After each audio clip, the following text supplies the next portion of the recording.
Check it out. There's a new leak on the Bambu Lab H2D. And Bambu Lab has an announcement coming out right around the corner. On top of it, it looks like this thing has a laser engraver in it. Well, today we're going to go and do a deep dive into this entire leak, talk about the announcement, and actually explore whether or not this laser engraver is actually a fiber laser engraver, and why that's important and what it means for you. All of this right after this. Welcome to the show that sets your mind free. Tech and gadgets, 3D surprise. Captain Creativity. Always inside to have your variety. With David's guiding light, inventions spark and take their flight. Hey everybody, welcome back to another episode of Captain Creativity. I am your host, David Merrill, and today's episode is really an abridged version to the recent 3D print report. For those of you who are not familiar, I usually do every 2 weeks or a month a compilation of all news in 3D printing, STEM, and makerspace products and services. And I just finished one, and then all of a sudden, this came out. And that's right, a new leak on the Bambu Lab H2D. So basically, I had to make this as an abridged version, and let's dive right into it. So this time around, this leaked image gives us so much more information than the previous leaked image. And on top of that, we even have some official announcement from Bambu Lab confirming some of the details already. So we know right off the bat that Bambu Lab is going to make an official announcement on March 25th. And they've already started giving out some small snapshots of the printer. And today we just even got a new snapshot of a transparent look inside the printhead. And we're going to see another release on the 20th and the 23rd. And then eventually on the 25th, we get the big reveal. And whether that's going to be a pre-order or we're just going to learn about the pricing and the details is yet to be determined. But let's take a look at the image here. We can clearly see this time around, we see the chamber, we see the bed, we see the AMS, and we even see what looks like a laser engraver. Well, let's break it down step by step. So in diving into the extruder, we definitely see it's a dual nozzle system. And we knew that that was going to be the case from the first leaked image. But now we have confirmation. In fact, we have double confirmation. Not only do we see a clearer picture here in the leaked image of the nozzles, which you could see side by side, but when you go to the Bambu Lab website and you go to the H2D section, you can clearly see an image of an extruder with a printhead with a right and left extruder.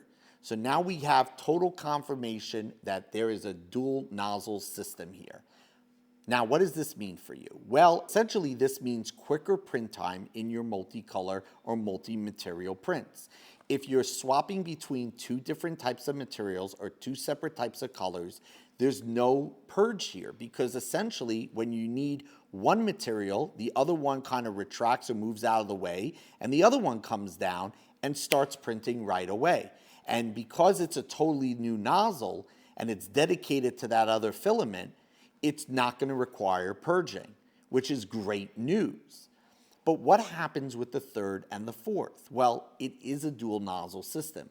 So I would only imagine that even with the AMS, the third and the fourth that come into play are going to probably require some purging. I don't see how it's going to get around that. I definitely see it on the two colors, but not on the third and not on the fourth. So keep that in mind, and maybe they are going to surprise us with some other thing that will prevent purging, but I just don't see how. All right, and moving on to the build size. Well, for those of you who have been asking Bambu Lab for a larger printer, you got it. According to this image, it looks like it's 350 by 320 by 325 millimeters. So that's going to be awesome. If you're looking to 3D print a helmet for cosplay, this thing is definitely going to be able to accommodate. So that's awesome. All right, and moving on to the AMS. And I'm really psyched that there's a new AMS because I hate the old AMS. I always had so many issues with the maintenance of it and clearing jams. So really anything new, I can only hope and pray that Bambu Lab has heard other people like myself complain about it and have improved it. But there's definitely a new improvement. If you take a look at this image and you look closely, you're going to notice that there is a timer as well as temperature and humidity indicator. Now, the timer is the key thing. The only reason you would really ever need a timer on a system like this is if it's an active dryer. And that would not be so crazy. We've seen any cubic do it. They have the Ace Pro. That is an active dryer. Now, you also have to look at the name. It's called the AMS HT. And everyone says that, well, this stands for high temperature. When you're dealing with filaments that are higher temperature, they usually also require very dry filament. And so if you're looking to be able to print in ASA and Nylon, PC, ABS, you're going to need a system that completely controls the environment from beginning to end. It's not just about the enclosure. It's also keeping the filament dry as it's being fed through the AMS. And it looks like this system is preparing to do just that. Anyway, I'm really excited because I'm hoping also that maybe there's a chance that this AMS could be backwards compatible with the P1 series or the X1 series.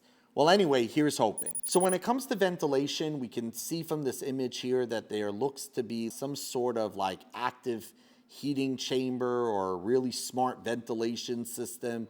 And that would make sense because you really can't have this like high temperature AMS and active dryer and then not try to do the same in terms of controlling their environmental conditions inside the printer. So I can only assume that that's a given in this machine. And for the main event, we have the laser engraver.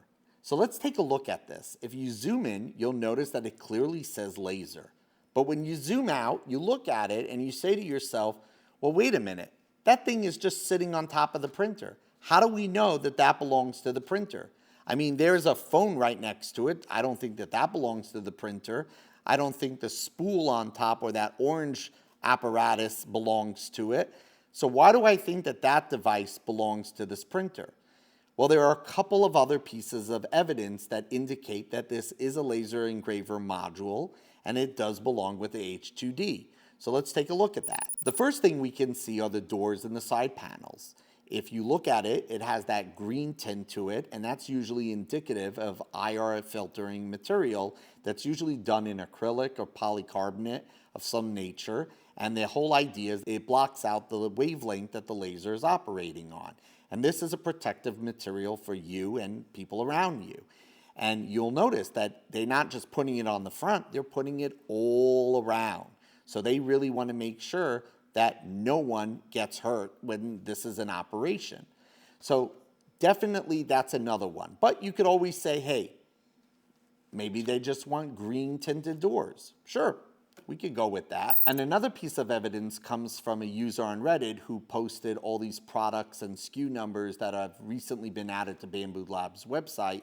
And it looks like a bunch of different materials that are usually indicative of laser engraving. It's not a great image. It's very fuzzy, but you could definitely make it out. So at the end of the day, why do I think that this is going to be a fiber laser, and why does that even matter?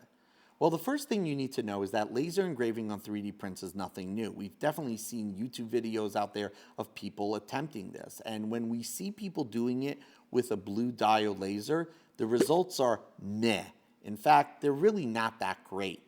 The reason is blue diode moves too slow and it ends up actually heating up the plastic and causing the plastic to melt.